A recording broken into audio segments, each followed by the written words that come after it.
Good morning, good afternoon, good evening. Behold, I'm sending you out like sheep among wolves. Therefore, be as shrewd as snakes and as innocent as doves. This is a quotation from the Bible, Jesus advising his followers. I think that quotation has got a lot of resonance in Zimbabwe. In 1980, the nation celebrated the end of colonial rule. As much as the people thought they were honoring their liberators,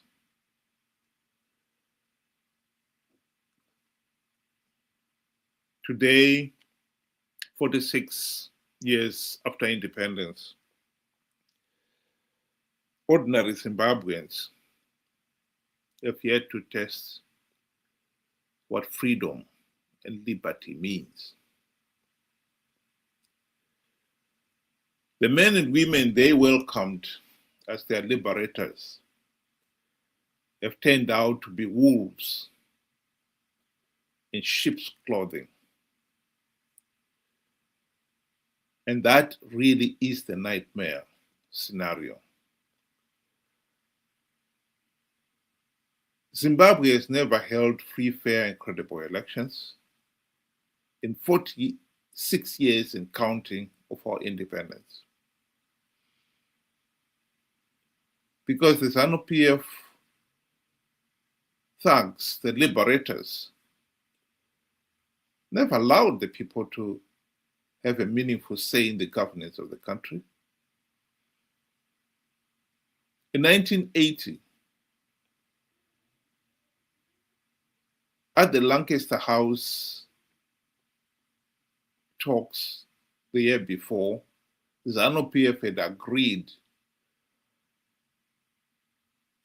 that the two liberation parties, ZANU and ZAPU, would withdraw their operatives from the field during the campaign period for the elections. ZANU PF agreed to that, but by the time they landed back in Zimbabwe, they'd made up their mind that they would only withdraw some of their freedom fighters from the field. The rest would be asked to remain there with clear and specific instructions. Their campaign message to the people would be to tell them that if ZANU PF does not win the elections, the Bush war would continue.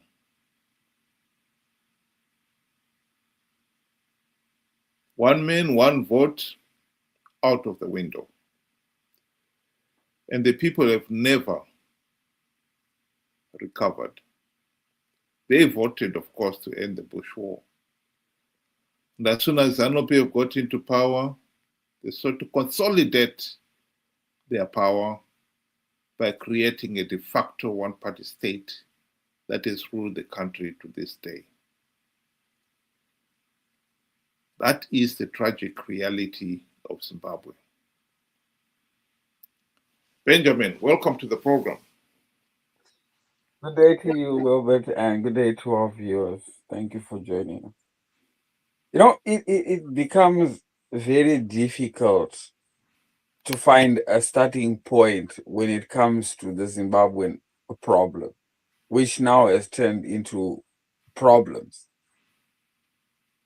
Why is it difficult? It's because we have been saying the same thing over and over again. We have been warning people about things that are developing and are happening way in advance, but people, instead of taking the warning seriously, instead of, seeing the the bigger picture. They would rather insult, and call us names and so forth. Look, every time we have an election or we are heading into an election, we have different observer missions, from different organizations, SADC, EU, Commonwealth, just to mention a few. They come through and watch how we conduct our business before, during, and after. And after they have compiled all the data and information, they then give us a report. And I must emphasize and say, this report has always been damning. Time and time after again, Zimbabweans have been told that the way you are conducting elections does not meet international standards, and of late does not even meet your constitutional standards. In essence, they are saying your elections are flawed and illegal.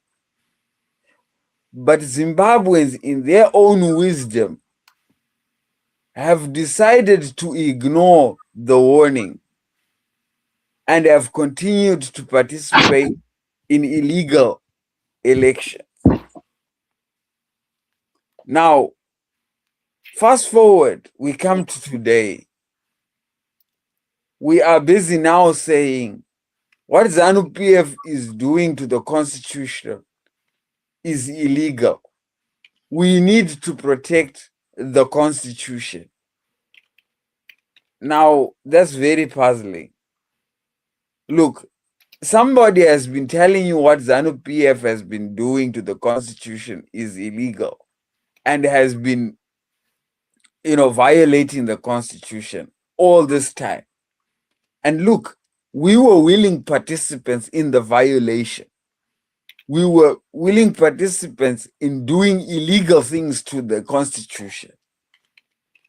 Now, because it now takes away our participation, we now want to call it illegal. That's crazy. That's absurd. We have been warned, don't do this. If we were so worried about the Constitution, we would have said, hold on a minute. This is our sacred document. We need to fix this. And told Zanu PF, we demand reforms, because after being given the reports, we are also given recommendations, corrections, reforms. And guess what? For the past 25 years, we've been getting these. We have done absolutely nothing. Not even one of the reform, has been implemented. At one time, we got given 23 reforms. Not one was implemented. And it was the opposition that were tasked to implement those reforms. We have a serious problem where we have been going around and around in circles. Now we are getting dizzy because it's getting worse. We are spinning even faster. And Zanu PF has just shown that they can really take advantage of all the madness because we are willing participants.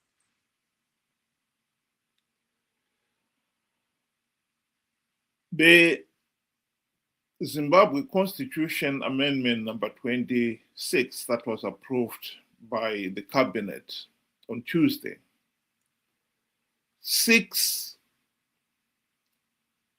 one important change. They want now the president to be elected by members of parliament and not by the people.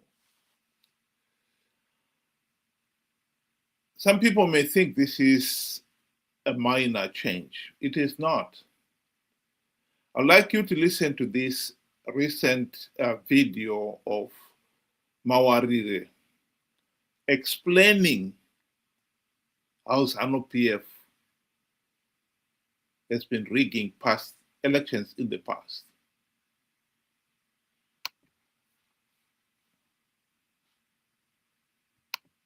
And what really matters for us is the attempt by the president and his political party to illegally extend his stay in office. I think there's nothing bigger than that, because that has fundamental implications to the political stability of the country, to the economic stability of the country. So we cannot never discuss anything else other than the illegal attempt by the president to extend his stay in office until 2030. That's what we need to discuss. And that has been the preoccupation even of his political party. And that has been the preoccupation of his political party, because if you look at the October Zanu PF conference in Mutare, the first resolution was to mandate the leader of government in parliament to expedite moves to change the constitution and allow the president to illegally stay in office until 2030. So that's what we need to discuss.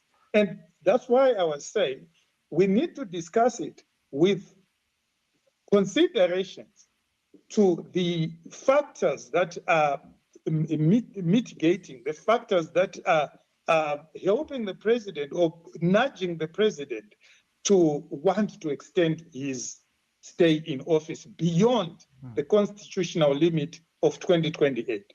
That's why I say there is a political dimension to that. There is a business dimension to that, a business quasi-criminal intention to that. But there is also a religious, occultic explanation to why he wants to stay in power. And that religious and occultic explanation hasn't been exhaustively discussed. Okay, I will not play that anymore. I think the bit where he also explains that 2018, for instance, Mnangagwa only won 32% of the vote. And the army intervened to help him over the line. They had to rig the presidential vote to get him over the line. That is at the heart of the reason why they want to change the constitution to allow only members of parliament. Zanu PF, in that video, actually, Mawarire implies that the parliamentary vote was free, fair, and credible, which is nonsense, because there was no verified voters roll, there was no free media, etc., etc. But the point is, Zanu PF has found it easier to rig the parliamentary vote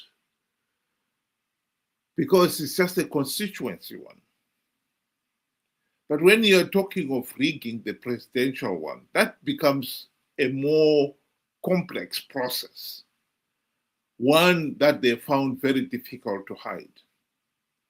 For instance, in 2018, where Mawarire, like I said, admitted that Mnangagwa only got 32% of the votes, and the Zanu PF vote rigging machinery had to step in to get him to win the presidency.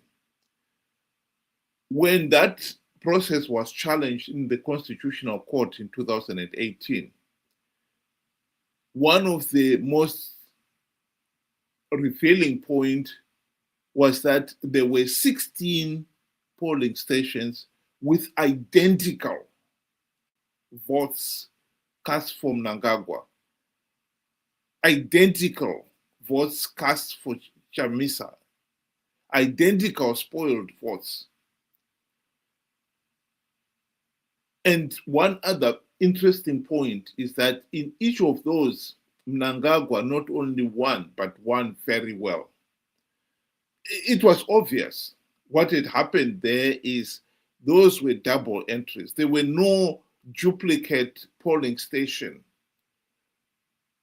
It was just the V11 of the A polling station A was entered twice to help Mnangagwa's vote increase and get him over the line.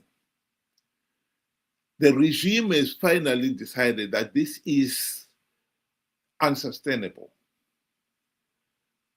The 2023 elections, SADC and the AU condemned the process as flawed and illegal. And the regime, the only way they could avoid this is now saying, now from now on, the president will not be elected by the people. He will be elected by elected parliamentarians. Rigging within a constituency is infinitely easier than rigging at a national level. That is the essence of this, why Zanu PF is pushing through this amendment bill. But the important thing, like I said, it is designed to deny the people a meaningful say in the governance of the country. I said at the beginning in 1980, the people never exercised their right to a meaningful say in the governance of the country. It was not truly one man, one vote. But what we are seeing now is that diluted vote being diluted even more, where the people are now being denied the vote. That is essentially it. If there was any disguise that Zimbabwe, Zanu PF was a dictatorship, this amendment takes off that disguise completely. If Zanu PF was a wolf in sheep's clothing in 1980, I think the wolf is casting away the disguise. Ben, do you want to give your closing remarks? You know, the Zimbabwe situation has always been, you know, that the international community have stood by us, even in our moments of madness. They have stuck with us in the hope that one day we will finally come to our senses.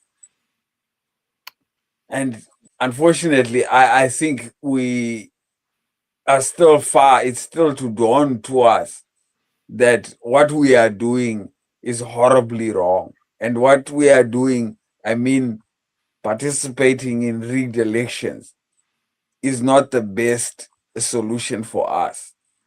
And we have been told so. After the 2023 elections, SADC would not let the election go. The happenings of the election were well documented, well reported, and the report was adopted. And SADC called for an extraordinary summit, where after the summit we saw a shaken and sweaty Emerson Mnangagwa. Zanu PF has been warned. You cannot continue with these disputed elections. They have been told. The international community has tightened the rope and are pulling Zanu PF to order. A lot of people do not see this, but this is exactly why Zanu PF has taken this stance to try and wriggle out of the grip. All the recalls that happened with the Chavangu saga, the whole, it's all because of rigged elections. Zanu PF hold on power was loosening. The observers, SADC, AU, and many others were telling it direct to Zanu PF's face, including South Africa, were telling Zanu PF, you cannot continue with rigging elections. And now, for me, I think this had put Zimbabweans at an advantage. But because Zimbabweans, they do not want to think for themselves and would rather follow whoever individual they support, no matter how foolish their reasoning or their scheme is, they just will follow, has put us at a very, very big disadvantage and a frustrating position for both SADC and all the other observers who are trying to help us. So, in essence, what I'm trying to say is help has always been there. We have just been so blind and naive and gullible that we have failed to see that help was there. And now, here we are at a point where Zanu PF wants to take everything away from us. I think this is the time where we need to stand up and now focus and say, if we are going to be talking about unity, we need unity of purpose. And the purpose, the primary reason Zimbabwe is a failed state is rigged election. So I say, if there are not going to be any reforms, there should be no kind of election happening in Zimbabwe. That way we are going to force Zanu PF into a GNU. And once we have a GNU, hopefully now, we will elect a competent set of individuals that will see that the reforms are implemented. That's the only solution. That's the only solution. Thank you. I started with a biblical quotation. Behold, I sent you out like sheep among wolves. Therefore, be as shrewd as snakes and as innocent as doves. As a nation, we have to admit it to ourselves that Zanu PF are mere mortals, just like you and me. Why we have allowed them to ride over the nation roughshod for 46 years is our problem. It's because we have failed to be shrewd as snakes. The world is not forgiving for those who fail themselves. As a people, we cannot deny that the 46 years we never had the opportunity to end the Zanu PF dictatorship. We did, and we wasted it.